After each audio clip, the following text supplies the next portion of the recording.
जिधर न पहुंचे रेलगाड़ी उधर पहुंचे बैलगाड़ी, और जिधर न पहुंचे बैलगाड़ी वहां पहुंचे मारवाड़ी। जी हाँ दोस्तों, ये कहावत अभी तक आपने सुन ली होगी। दोस्तों, क्या आप जानते हैं कि इंडिया के 42% बिलियनियर्स मारवाड़ी हैं। जहां एक आम आदमी के लिए बिजनेस करना बहुत मुश्किल होता जा रहा हो, वहां एक मारवाड़ी उसी बिजनेस से काफी मोटी कमाई कर रहा होता है। जैसे कि किसी एक ही लोकेशन पर दो दुकानें हैं, एक मारवाड़ी आदमी की और एक किसी दूसरे आम आदमी की। दोनों एक ही लोकेशन पर हैं, एक ही जैसे प्रोडक्ट बेच रहे हैं, एक ही प्राइस पर बेच रहे हैं, लेकिन क्यों सिर्फ कुछ लोग ही उस आम आदमी की दुकान पर जा रहे हैं और बहुत ज्यादा लोग उस मारवाड़ी की दुकान पर जा रहे हैं, और उस मारवाड़ी आदमी की दुकान बहुत सक्सेसफुल है उस आम आदमी के मुकाबले में। अब आपके मन में ये सवाल आ रहे होंगे कि आखिर ये मारवाड़ी कौन है और कैसे ये इतने अमीर होते हैं, क्यों ये बिजनेस में इतने सक्सेसफुल हो जाते हैं, ऐसी कौन सी स्ट्रेटेजीज का इस्तेमाल ये करते हैं जिनकी वजह से ये इतने सक्सेसफुल बिजनेसमैन बन जाते हैं। इन सारे सवालों के जवाब आपको इस वीडियो में मिलने वाले हैं, तो वीडियो को कर दीजिए लाइक और चैनल को कर दीजिए सब्सक्राइब अगर आप हमारे चैनल पर नए हैं तो। वीडियो में आगे बढ़ते हैं। दोस्तों, मारवाड़ी बेसिकली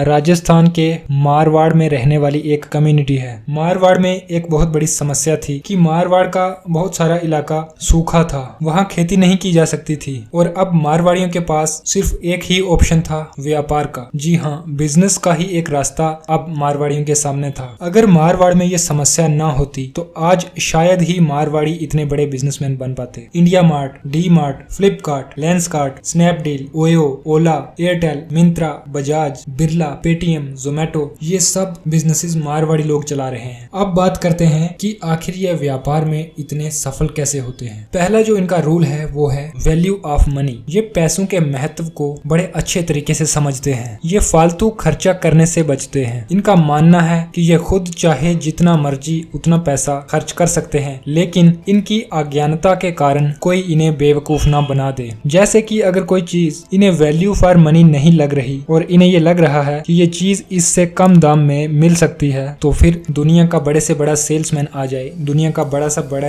आदमी आ जाए, इन्हें वो चीज नहीं बेच सकता। ये फालतू में ट्रेवल करने से भी बचते हैं। अगर ये कहीं ट्रेवल करने जा रहे हैं तो एक काम करने के साथ साथ ये 2-3 काम और भी निपटा कर आते हैं। दूसरा जो इनका रूल है वो है बिजनेस कल्चर। दोस्तों, इनके सफल होने का एक कारण ये भी है कि इनकी फैमिली में बिजनेस का कल्चर होता है। ये धंधा करना सीखने के लिए किसी स्कूल या फिर यूनिवर्सिटी में नहीं जाते, बल्कि खुद धंधा करते करते सीख जाते हैं। इनके बच्चे छोटी उम्र से ही व्यापार को देखते हुए बड़े होते हैं, और बड़े होने तक वो सारे बिजनेस करने की नीतियों को सीख जाते हैं। जैसे कि 13 साल की उम्र में जीडी बिरला ने अपने बेटे बीके बिरला को कहा था कि आज से तुम अपने खर्चे खुद उठाओगे, और कुछ पैसे दे दिए थे। बीके बिरला ने अपने फैमिली ब्रोकर को बुलाया और उनसे कहा कि स्टॉक मार्केट के बारे में मुझे बताया जाए, और 13 साल की उम्र में उन्होंने स्टॉक मार्केट में पैसा लगाया और वहां से पैसा कमाया। 15 साल की उम्र तक आते आते उन्होंने अपना बिजनेस भी चालू कर दिया, और 18 साल तक होते होते उन्होंने अपनी लॉस मेकिंग मिल को प्रॉफिट मेकिंग में बना दिया। इनके यहाँ एक बिजनेस का माहौल होता है। इनके लिए बिजनेस ही सबसे बड़ा कैरियर होता है, और कोई दूसरा ऑप्शन इनके लिए नहीं होता कैरियर के लिए। जॉब को ये एक टेम्परेरी ऑक्यूपेशन मानते हैं। ये सब मिलकर पूरी फैमिली अपने बिजनेस को चलाते हैं, और इनके ज्यादा से ज्यादा बिजनेसेस फैमिली बिजनेसेस होते हैं। तीसरा जो इनका रूल है वो है अकाउंट्स मैनेजमेंट। दोस्तों, जहां सारी दुनिया भर की कंपनीज बाकी के सारे ऑपरेशंस पर ध्यान देती हैं, ये लोग अकाउंट्स पर ध्यान देते हैं। ये हिसाब किताब के बहुत पक्के होते हैं। इनका मानना है कि अगर आपका हिसाब किताब पक्का है तो आपका धंधा जल्दी जल्दी असफल नहीं हो सकता। ये फाइनेंस को बहुत अच्छे से समझते हैं। ये अपने पैसों को ऐसी जगह इन्वेस्ट करते हैं जहां इनका पैसा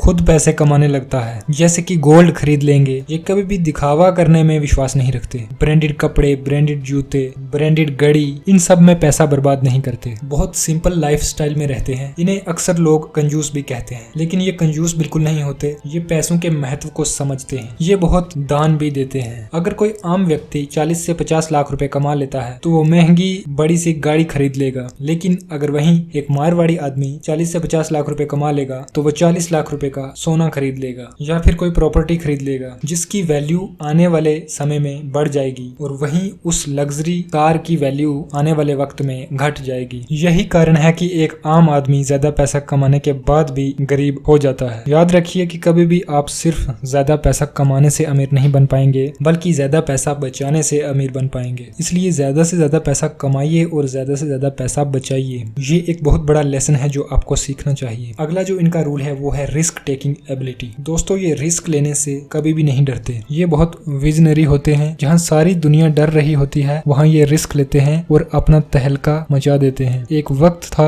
जब इंटरनेशनल मार्केट में कोई भी स्टील इंडस्ट्री का बड़ा प्लेयर नहीं था। तब लक्ष्मी मित्तल जी ने स्टील का रिस्की बिजनेस चालू किया। ये बिजनेस उस समय बहुत रिस्की था क्योंकि स्टील के रॉ मटेरियल का प्राइस मार्केट सेट कर रहा था, लेकिन उन्होंने रिस्क लिया और स्टील इंडस्ट्री के किंग बन गए। दोस्तों मारवाड़ी कभी भी एक प्रकार की इनकम पर डिपेंड नहीं रहता। ये अलग अलग इंडस्ट्री में अपने बिजनेसेस को खड़े करते हैं। ये 5 प्रकार की इनकम इनकी मेन इनकम होती है। पहली इनकम है ब्याज की इनकम। जी हाँ दोस्तों, ये ब्याज कमाने में बहुत रुचि रखते हैं। ये अपने पैसों को कभी भी खाली सेविंग अकाउंट में नहीं पड़े रहने देते, उसे ऐसी जगह लगाते हैं जहाँ से ये इंटरेस्ट कमा सके। दूसरी जो इनकी मेन इनकम होती है वो होती है रेंटल इनकम। बहुत सारी प्रॉपर्टीज खरीद लेते हैं और उन्हें रेंट पर दे देते हैं और वहां से एक रेंटल इनकम का भी सोर्स क्रिएट कर लेते हैं। ये भी इनकी एक अहम इनकम का सोर्स होता है। इनकी जो तीसरी इनकम होती है वो होती है इनके अपने मेन बिजनेस से, जहाँ पर ये अपने प्रोडक्ट्स को कम मार्जिन में भी बेच देते हैं और फिर भी प्रॉफिट में रहते हैं क्योंकि ये अपने प्रोडक्ट्स को